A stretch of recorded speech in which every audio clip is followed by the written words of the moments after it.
I'm not gonna lie, but I am too Catholic to actually get into Hill House. Like, you can see this color and you can see that I am rosy pink. I look like uncooked chicken. But my abuela has taught me better to actually get into a house that is haunted. Like, I am so sorry, but I am too Catholic to actually not believe in spirits. I don't care what you do and I don't care what my people do, but I'm not going into it. No, thank you. Hello, everyone. This is Darkest Hour Reads, and today I want to talk about The Haunting of Hill House by Shirley Jackson. This is one of the most prolific horror books in the 20th century. This should be or is considered a classic already in the horror genre. And yeah, it is really, really interesting. I have a lot to talk about, even though the book is quite tiny. So let's start.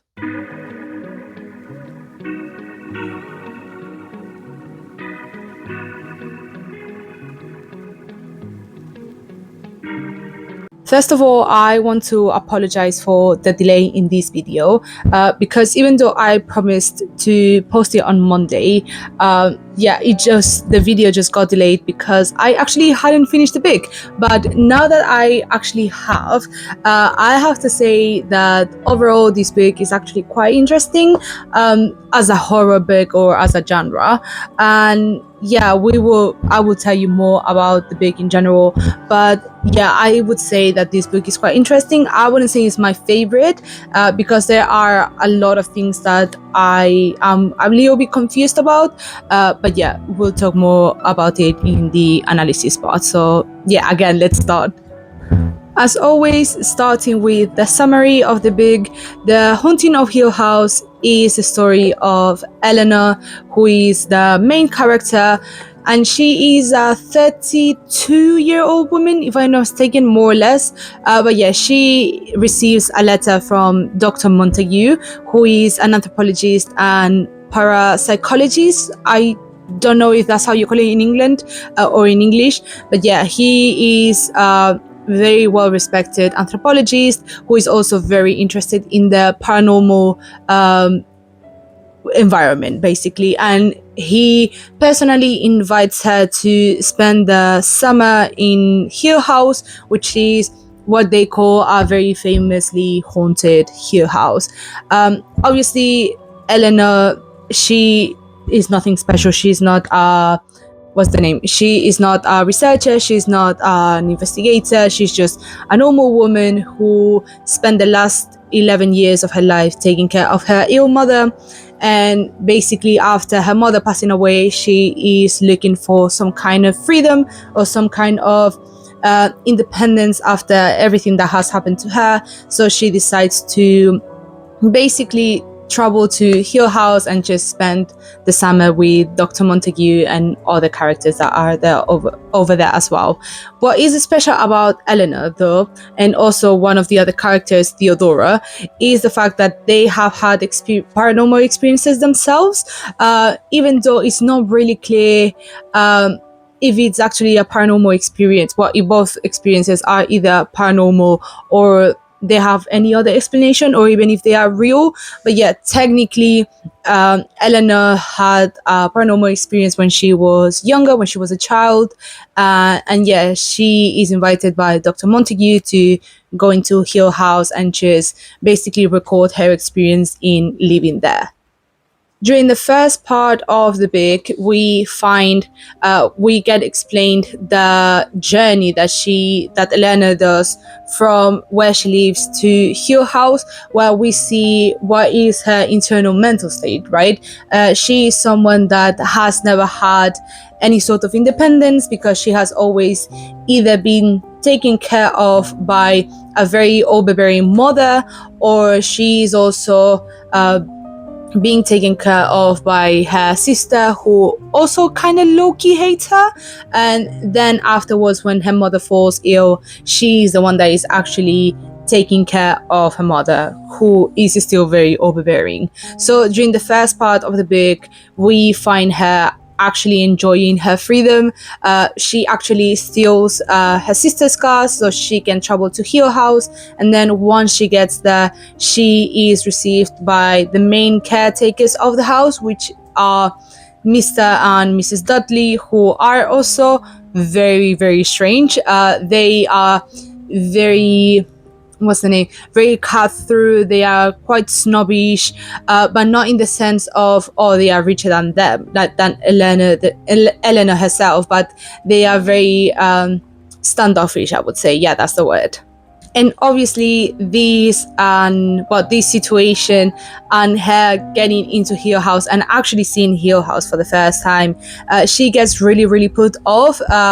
She feels that there's something evil around, or that there's something going on that she doesn't actually like. But then everything stops once she meets Dr. Montague and the rest of the team, who are Luke, who is the future heir of the house because his family owns the Hill House, and then Theodora, or Theo, who is one of the other women that have actually experienced paranormal experience just as her.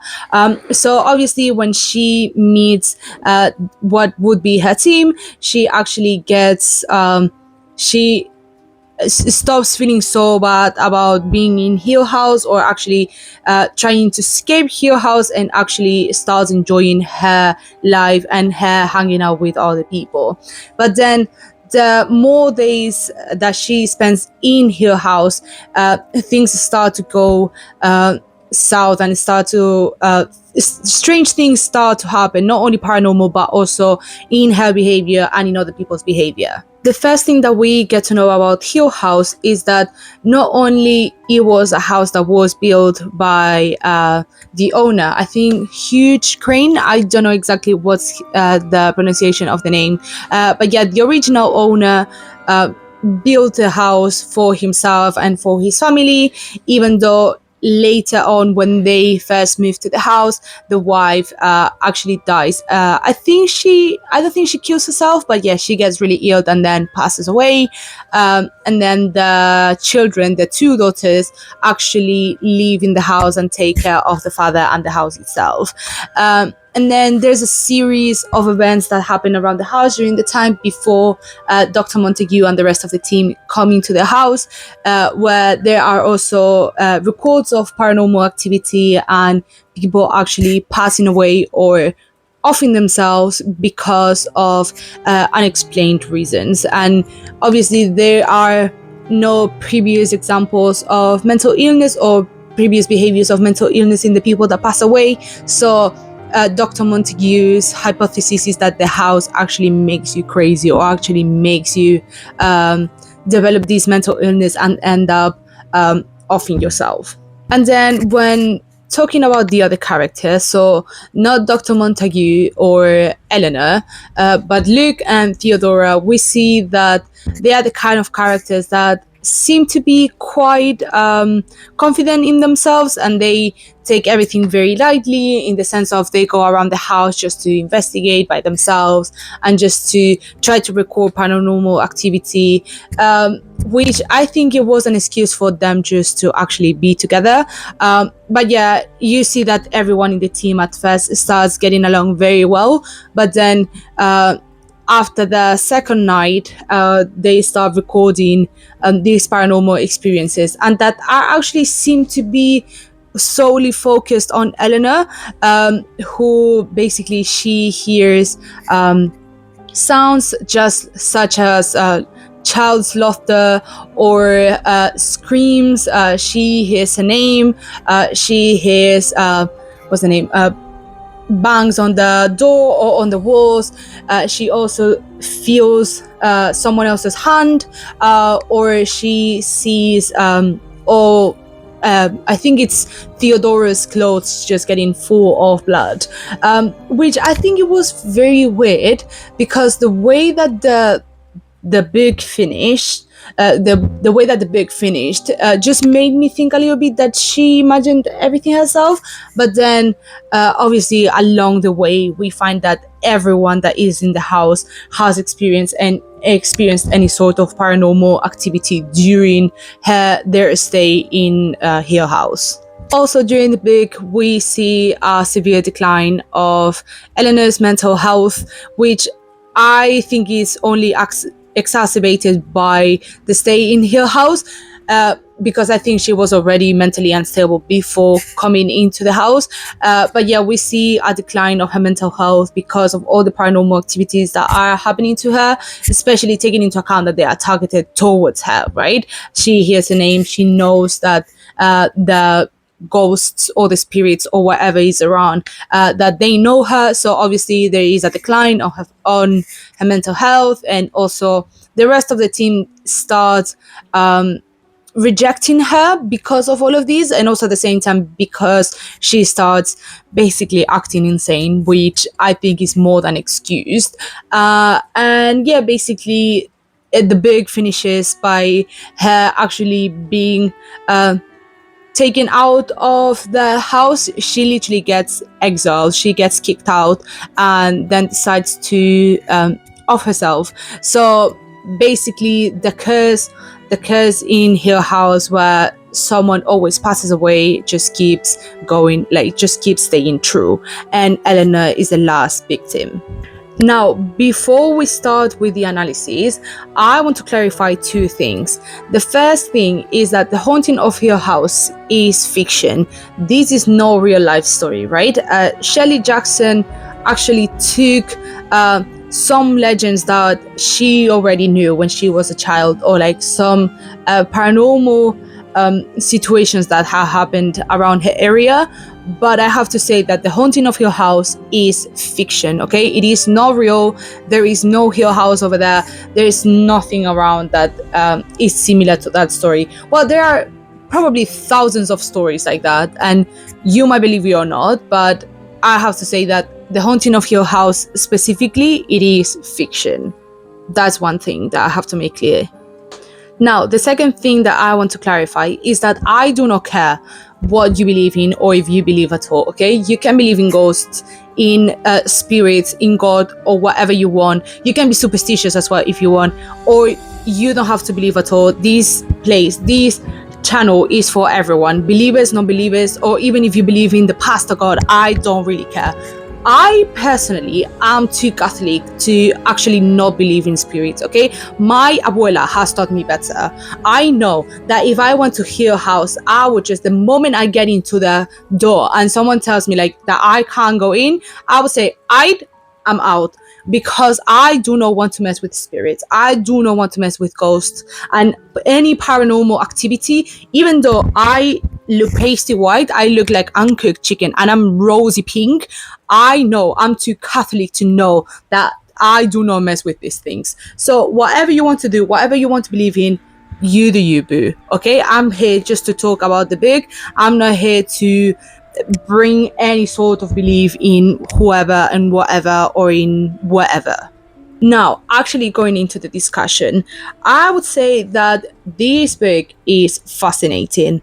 Obviously, we have to take into account that it is tiny, and obviously there is not much information that we can find, because obviously it is tiny and there's so much that you can actually write. But yeah, I would say it is fascinating, not only because of the story, but also because of the narrator, which is Eleanor. So obviously when we start the book, when we first read the first pages, we see how good of a narrator Eleanor is, right? We see her journey, we see her finding her freedom, finding herself, finding her independency, yes. But then overall, once the story moves on, we see how Eleanor, the narrator, becomes unreliable because of the decline on her mental health, which I think is actually very smart, and it is very, very fascinating. And I think it makes the book even more confusing in the best way, if you know what I mean, because obviously we take into account that she is severely traumatized by not only a very overbearing mother, but also her feeling lonely, right? And we see how the ghost, I assume there's a ghost, right? Like I always am going to assume that there's a ghost. I don't think she imagined it herself, like she imagined all the things herself, because we see the other characters actually experiencing similar things, or experience the paranormal things with her, right? So obviously we see how the ghost gets attached to her and actually basically makes her lose her mind at the end of the day, like makes her insane. And we see, because she is already struggling mentally, right? So in this sense, I think it is really interesting that we see in real life, or in real life during the book, we see how the mental health decline progresses, right? Which I think is is fascinating. Also, we have to take into account that because the narrator becomes unreliable, we also see how the characters become a cartoon of themselves, in the sense of, especially Theodora and Luke, they become characters like of themselves, because basically Eleanor mental health is declining, and she becomes not only paranoid, but also at the same time she resents her loneliness. And obviously, as we talked in other videos before, I think it was Frankenstein. I think I've talked about it in a video. I'm not sure, but yeah, because she resents her loneliness, and she resents her life, and she resents herself as well, and because she feels really guilty about what happened to her mom, because basically she thinks that she killed her mom, or that she accidentally killed her mom. So obviously she feels the guilt, and she feels that everyone knows what is happening, and that obviously the house knows, or the haunted thing, the ghost, I would say the ghost of the spirit, it knows what she did. So therefore she starts resenting the characters, and the characters themselves become cartoons of the characters. So for example, Theodora starts being a very like, when we start the book, Theodora is such an interesting character who really, really appreciates Eleanor, and who Eleanor thinks has a special relationship with, right?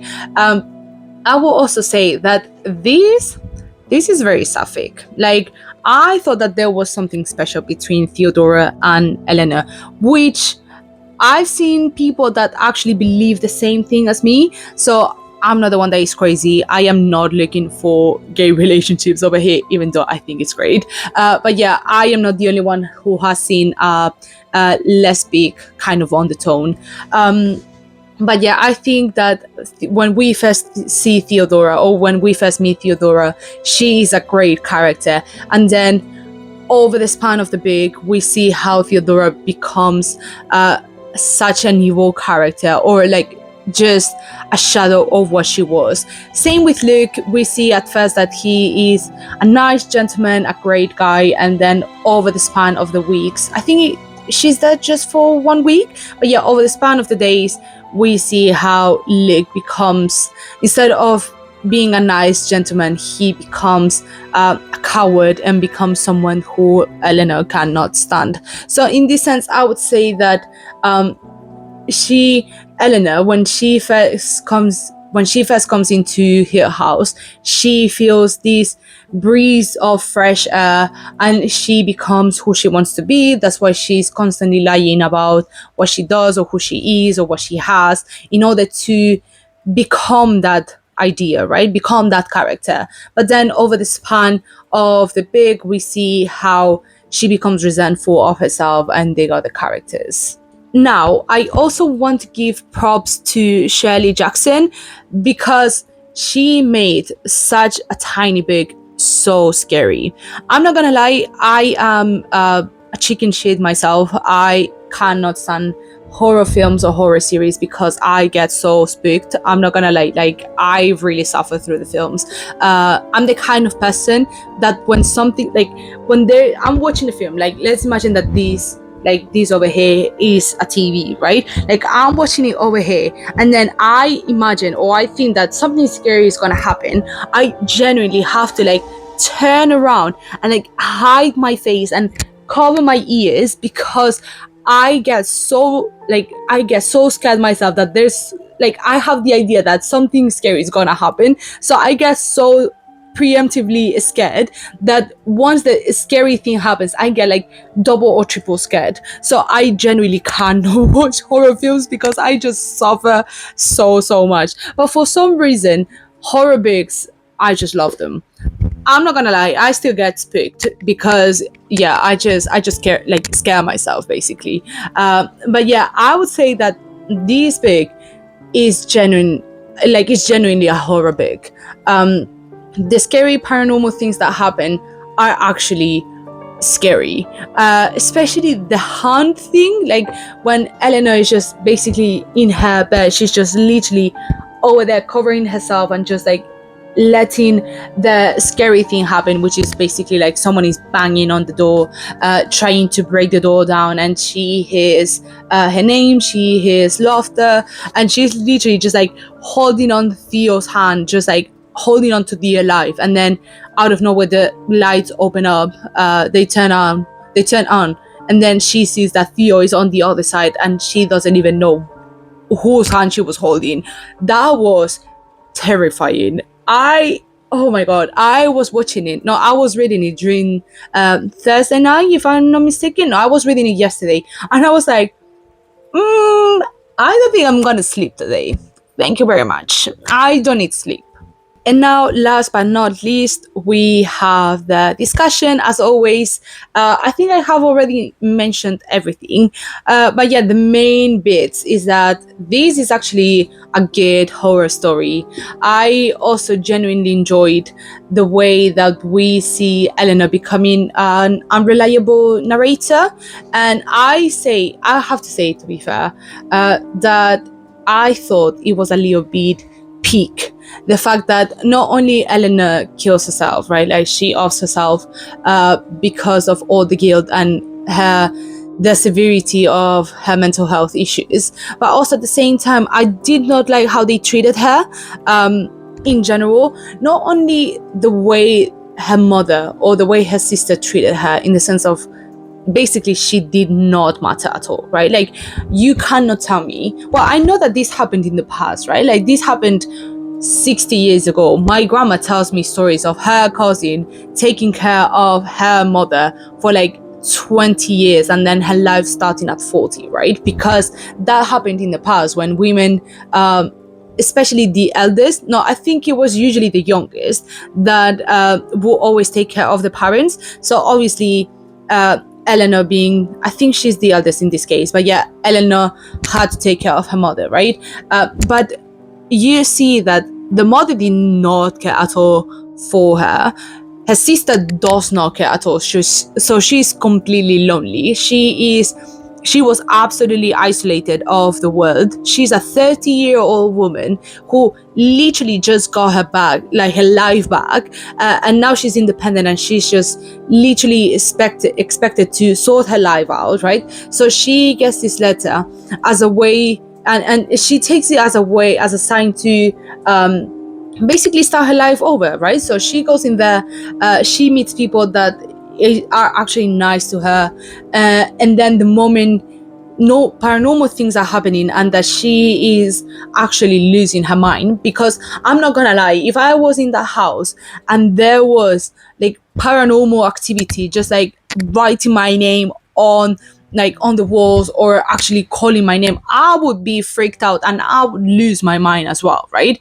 So her experiencing these things and then the other characters resenting her and actually thinking that she's insane, that is just so sad. And I thought I that was one of the things that I did not enjoy, because especially from Dr. Montague, who 100% believes in all the things that he's investigating, right?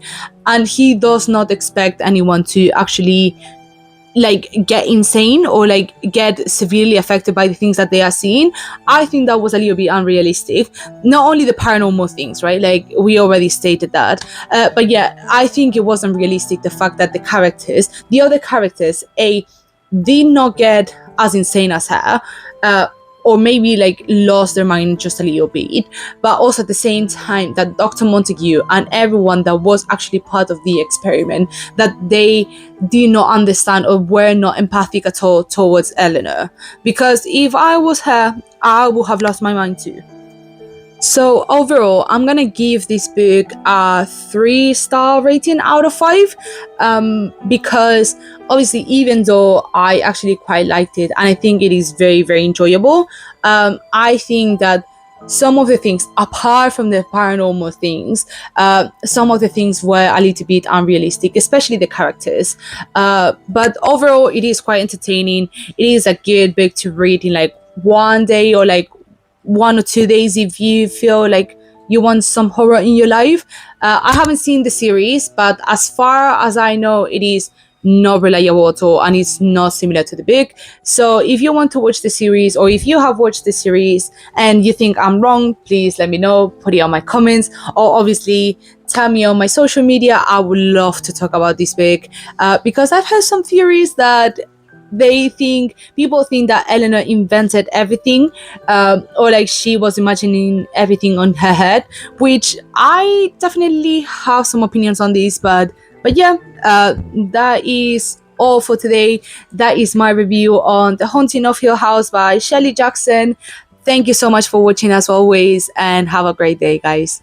Bye.